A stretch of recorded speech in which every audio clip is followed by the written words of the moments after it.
Hey everyone, welcome back to the Weekly Awakening Podcast. This is your host, Cosmic Colleen, back with another weekly astrology update. It is Thursday, April 3rd, and it's only taken me 3 times to start this podcast, so we're getting closer to the end of Mercury retrograde. Mercury stations direct on Monday the 7th, so this is what we're going to talk about this week. Tuesday the 1st, I know it's past Tuesday, but you guys know sometimes my schedule gets a little crazy. Venus retrograde conjunct the North Node, 4:38 a.m. We're going to talk about that because tomorrow, now, Mercury retrograde conjuncts the North Node in Pisces. In fact, Friday brings a really, really interesting energy. There is Mercury retrograde conjunct the North Node in Pisces right before it stations direct. Saturn sextile Uranus at 12:21 p.m. Mars sextile Uranus at 7:04 p.m. Mars trine Saturn at 9:08 a.m. So that is all happening tomorrow. And that's actually going to be a more constructive energy. On Sunday the 6th, we have the Sun sextile Jupiter, Mars trine Venus retrograde, 7:44 a.m., 8:32 a.m. And then on Monday the 7th, Venus retrograde conjunct Saturn, Mercury stations direct in Pisces, 7:07 a.m. So, and we're also going to talk about Neptune in Aries, which I can't believe is happening right now. So let's talk about this. I want to talk about last weekend. I went to Philly when Mercury was retrograded. During the solar eclipse in Aries, Mercury and Venus retrograde in Pisces. And I just want to tell you the Mercury and solar eclipse fuck. But it was a lot of fun that night was. So, first of all, when we went out to eat, we went out into one of the hottest restaurants in Philly, and I didn't think it was strange that the same day on a Saturday I got a table. We went here a couple weeks ago at like 8 in the morning, and it was easy to get in. So for some reason I wasn't thinking. It's at the top of the Comcast building, the 60th floor up. There's 2 restaurants. There's like the Uber, they're in like the same location. There's the Uber fancy one, Jean Jaud's, and then there's one called Skyview, but just as popular, it's booked a month out. So people are waiting in line to just get to the bar if you don't have a reservation, but they're like, we have a reservation. So they take us around the other side, up the elevator. She's trying to find us when we get to the top of the restaurant. She's like, oh, you made a reservation for April 29th. I was like, oh, I did. Okay. But, I was with Rob, and Rob and I show up, he's very mercurial, like, okay, whatever. Like, I was getting ready to just like, oh shit, that's kind of funny. Of course I did that during Mercury and Venus retrograde, and then leave and go find somewhere else. And she's like, just give me a second. Let's see if we can find something for you. And she did, which is the number one Mercury lesson, right? When Mercury teaches you how to go with plan C, D, not get mad. I could have been like, oh man, upset. I just went with the flow. And then the flow went in my direction the way I wanted to. And it's almost always how that works. Then we go to leave. We go to the bathroom, and I guess it was like a long hallway and 2 separate bathrooms, and Rob went around the hallway to hide to try to scare me and thinks that I came out, but yet he scared a grown man who screamed. That was hilarious.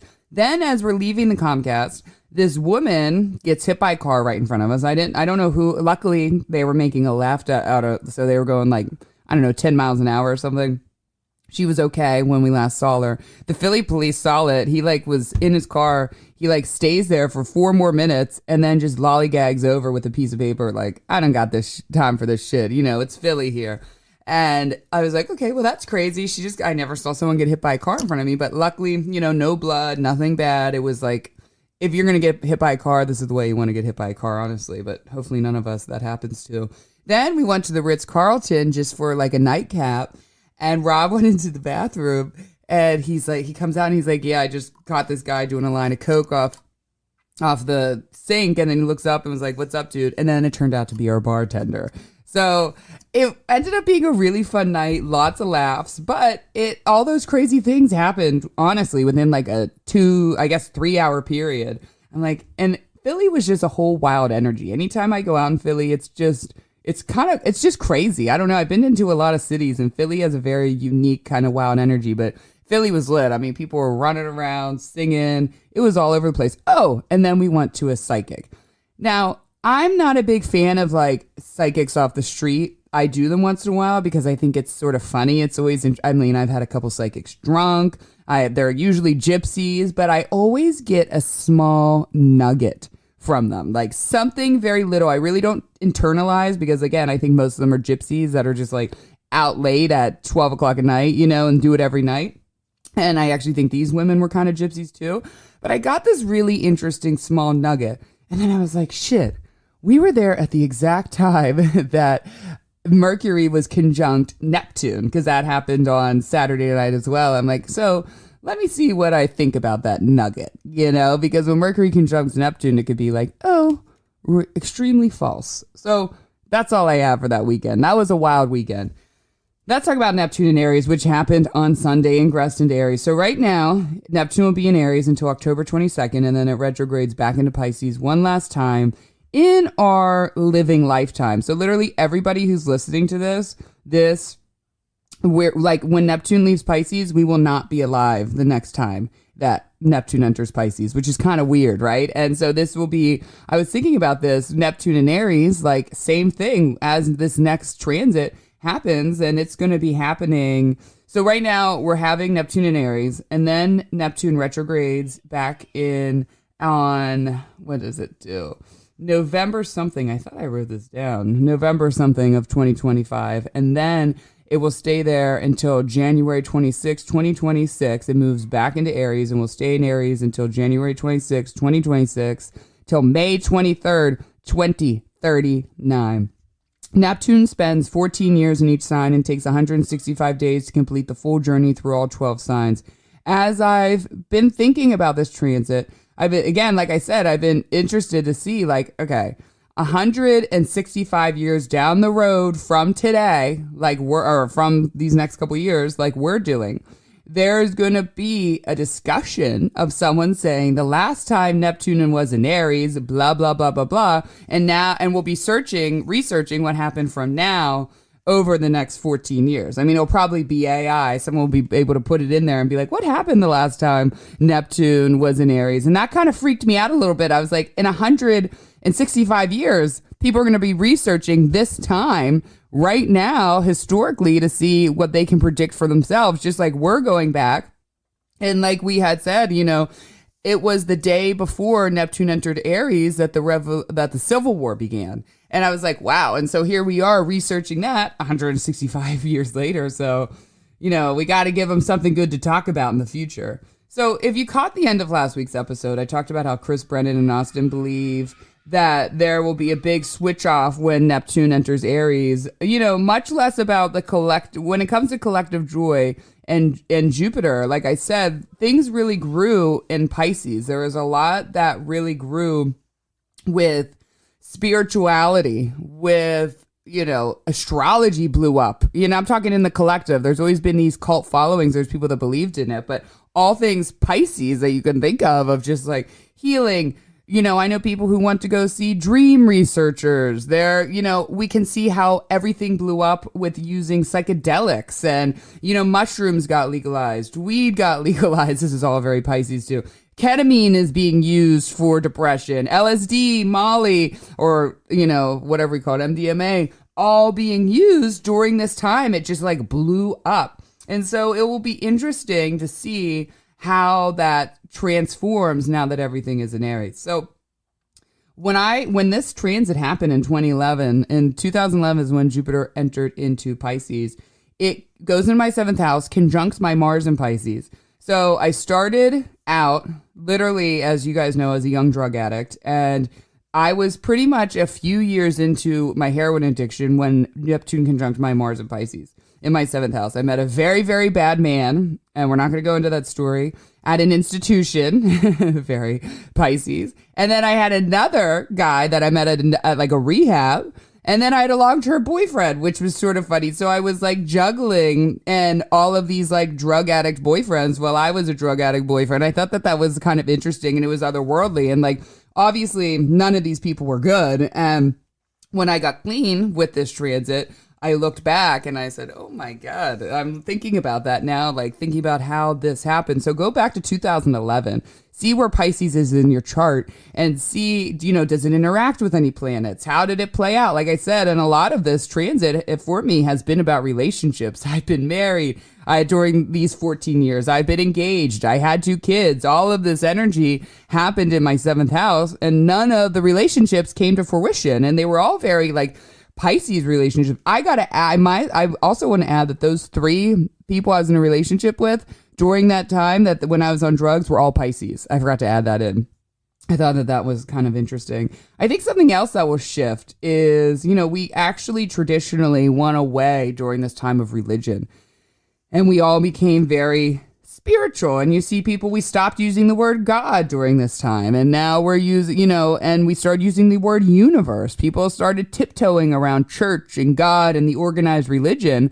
And Neptune moved into Pisces and we all became like, spiritualist gurus. And that sort of energy transformed. So this will change the collective. It will. When these planets move, and especially the slow, big collective planets move, it changes the way the dynamics are. So Neptune is going from otherworldly, a little bit delusional, passive, hippie-like, forgiving, very Pisces energy. And also sometimes Pisces are individualists, but during this collective movement, it's easy for a lot of people to come together and want to do the same thing. And I know that Neptune, it dissolves, but it also is like, it's dreamy, but it also is, it's what's the word I'm looking for? It definitely will show us what our illusions are and our delusions are.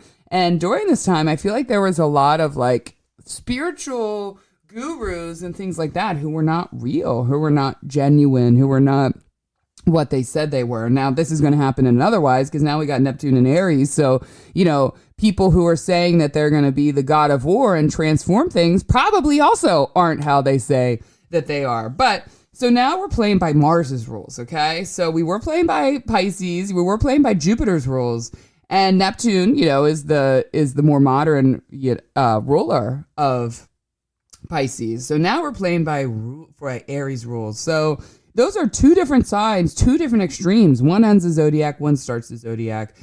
Pisces is soft and dreamy, Aries is hard and fast. Neptune can bring confusion. And during Neptune, like I said, I just can't believe when I'm really thinking about it over this last couple of years, the legalization of drugs, especially for drugs for the mind. Now, Rick Levine had said when talking about this sort of energy of Neptune and Pisces is shoot first, aim later. Like that is the perfect description of this. Shoot first, aim later. So, like I said, the last time Neptune entered Aries, it coincided with the American Civil War, 1861 to 1875. There was intense conflict, fight for freedom within a collective, one country's collective. And there was a lot in general for those 14 years of just freedom fighting with Neptune entered Aries. So this will reawaken the people's, I think, sense of individuality with the collective. There is a stronger... Not that Pisces aren't individualists, but it's more of a passive individualist. And because it's a mutable sign on a collective way, like I said, there's more people that can just like become each other, melt into each other, where Aries is very individualistic and like loud and proud and also don't like when people mimic them. So I think we're entering a really interesting sense of individuality amongst the collective. I think you're going to be having people be very more like, this is who I am. I don't care what you think. Definitely during Neptune and Pisces, we all sort of as a collective and the internet took off, started to care too much about what people think. So I think you're going to see a lot of people fighting back more than they already do. And the young generations I can see with doing hair, I actually think this is going to be a good thing because they're all becoming literally the same thing, robots, because of TikTok. Like I've been doing hair for 18 years and I have done the whole family. I have had teenagers in and out. And I would say 50% are trend followers. Then the other 50% either didn't care or they were trend starters. And now it's like unreal. Oh, since COVID, I want to say since 2020, especially 2021, TikTok blew up. Every single child from as young as 10 to, 20, and even then some, do every single thing that they see on TikTok, and they don't budge. In our area, they don't budge. They all copy each other. Everyone is very, very afraid to be an individual. Everyone wants to blend into the extreme. And we're creating a world of robots. It's kind of scary. They don't know how to talk. They're afraid to talk. They're afraid to move their hair from the middle part, which drives me crazy. Everyone at the salon knows that. Like, not everyone looks good with the middle part. They refuse to do that. The boys, even the boys, they're all doing the same thing. Whatever TikTok says for them to buy, to look like, 99% of them do it. And that to me is just like, whoo. So I'm ready for a little bit of like the collective now having more individuals, a new sense of strength amongst people, and people not wanting to blend in, people not caring. And I was thinking, some people, I feel like we're going from Woodstock 69 to Woodstock 99. If you know what I'm saying, that's what these transit feels like. Like Neptune and Pisces was very Woodstock 69, and then Neptune and Aries is very Woodstock 99. And we know what happened. And some people are saying this is going to bring some Mad Max vibes, which I can see as well. But no matter what, we need to move forward in this transit without fear. There is never a time in history, maybe the 90s, we should go back to the 90s, that there wasn't some sort of crazy internal conflict or fear. And now that everything is online, the fear mongering is crazier than it ever has been. So that's my little take on that. Obviously, we're going to be talking a lot over the years while Neptune is in Aries, and this year as it's transiting back and forth for a little bit. So let's go into Friday, April 4th. Like I said, has a really interesting energy. First, we now have Mercury retrograde conjunct the North Node this past Monday. And throughout the week, we've had Venus conjunct the North Node. And on Monday, after this transits, Mercury will station direct while still in the conjunction energy with the North Node. So my Pisces, Virgo, you guys are going to be feeling this the most. And then Sag and Gemini. So we've been doing this retrograde dance for a few weeks. So I want you guys to think about, like, how has this played up for you? So I'm going to talk about and give a little horoscope for some of you guys. This is for my Pisces sun, rising, moon. So the sun, Pisces sun, this can bring the return of a former work friend, boss. And remember, return because of retrograde. They may be returning to bring you a new work idea or tell you about a job opportunity. A retreat might come up with you this year, and the return of some sort of retreat. Maybe you heard about this a year ago, but you couldn't afford it, or maybe someone asked you to do it and it didn't work out, and so now you're going to help out in some way, or you're going to go help yourself in some way, and just bringing more spirituality into your life. Pisces rising, this is about new ideas or practices that are helping you get your mojo and confidence back. This new idea is something you have talked about or thought about, and now you're taking action towards it. My Pisces risings, it's been hard since Saturn's been in your first house for the last 2 years. There's been lots of blocks, stops, restrictions. I have a lot of Pisces risings that had various health issues, but you're now getting to the other side of that and getting your mojo back, like I said, in confidence. Pisces moon, someone or something has really been on your mind intuitively. First, figure out why before you reach out. Most likely it's your subconscious trying to make sense of a situation, but there could be a message waiting for you from that person. This is also having you return to practices that keep you emotionally grounded.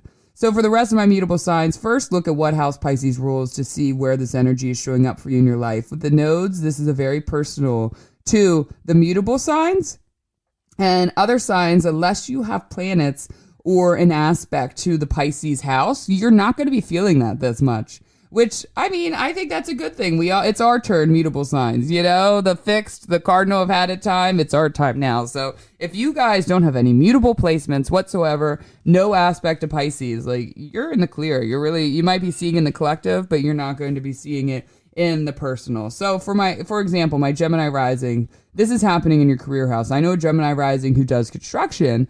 And a few months ago, when Venus and Mercury first entered Pisces in January, he met with someone who was already a client on and off to discuss work plans, then didn't hear anything. And literally this week on Tuesday, met with the person again and is just now moving forward with building plans that are going to be a whole year of building. So I thought that was interesting. And Virgo risings, this is all happening in your house of relationships, and it doesn't necessarily mean that it's a person. With Mercury there, just remember this with Mercury, it can be about mental energy. Maybe a little too much, because with Mercury conjunct the North Node, there can be too much mental energy. Maybe you're going a little insane, overthinking something, leading to confusion about what you want in a relationship. But remember, sometimes with Mercury, it doesn't necessarily mean someone's coming back. Sometimes it just means there's mental energy there that you need to really process or look at or take out of your subconscious. Saturn and Mars are sextiling Uranus and water signs Cancer. So my water signs Cancer, Scorpio, and Pisces. This is happening in Cancer and Scorpio. I'm Cancer and Pisces. Oh my God, you hear my kids screaming upstairs? It's been a fucking morning. Water signs. You are getting a surprise jolt of energy, a pep in your step. Basically, if you have been stuck in your emotions, this transit is going to jumpstart your motivation in a big positive way. Though it may not first come on like it's positive, but very fast you're going to realize that it is. But someone has to jump in and save something or someone. This transit will help you assert dominance where you have been needing it. And again, it's a surprise with Uranus, like, wow, did I just say that? It's like suddenly brings you energy that you're kind of standing up for yourself. You're jumping in to save something or save someone. Maybe someone's doing that to you, but it's really this energy that's like, wow, I just said that and that feels good. I needed to stand up for myself. And water signs, you guys have a hard time standing up for yourselves. You easily don't, you're not like the fire signs or the air signs. So really relish in this and stand up for yourself. Now Saturn will trine Mars. Again, my water signs and Capricorn and Aries will feeling this the most. Constructive action. This is a lot for next week. Progress towards moving past resentment. But since this is a trine, I feel like this transit is giving you that final nudge to move past it. This is like, yes, you're finally there. You're finally moving past it. Positive agreements that previously you weren't able to come to, but now you are making that agreement. Settling or reaching a middle ground, something that you have been building with all your energy is coming to life. Constructive criticism goes over well during this time. Constructive conflict. All this constructive energy when it comes to conflict and whatnot is going to be good. Again, my water signs, this is a big weekend for you. On Sunday, right before Venus retrogrades back and conjunct Saturn again, Mars will trine Venus retrograde in Cancer and Pisces. So harmony when it comes to love and relationships, especially for my water signs. Feeling emotionally secure, and that makes it feel like you got good sexual energy, except for Scorpios. Feeling emotionally secure for Cancer and Pisces is very directly related to their sexual energy. Other than Scorpios, feeling emotionally secure is very direct. So any former fighting with a partner, family, friend will be on the mend with this transit, especially if it's been playing out for this retrograde. And I'm sure it has. Maybe it's probably been playing out since Mars entered Cancer on January 6th. So channeling that aggression in a healthy way. This transit happening in the water signs. What am I looking at here? It's going to bring big harmony and honestly with issues that maybe, like I said, began around January 6th. So this transit is delivering a calm, cool ocean waves for you water signs that you've been seeking for the last few months. Issues and conflicts will work out and continues to work out afterwards. But I think it's going to work out so well that there won't be much to discuss later on. Mercury stations retrograde. Stations direct. We're not going back. Direct on Monday in Pisces, the same day Venus conjunct Saturn. And then on Saturday, the 12th, just as that happens, we have the full moon in Libra and Venus will station direct. So next week, I'll be back with another episode about that. Earlier in the week, I promise, Mercury, Venus retrograde, sort of all the energy of this week has had my week all over the place. And I'm still feeling a little scattered, but next week, I promise you we'll be back, and I feel like my episodes will be much smoother. They're always much smoother once we're out of this retrograde season. I love you all. Thank you again for sharing, rating, reviewing, subscribing, sending this to someone. Send this to a water sign. Send this to a mutable sign. Thank you, thank you, thank you. You guys are really getting the word out there, and I am blowing up. Love you all. Have a great week. Goodbye.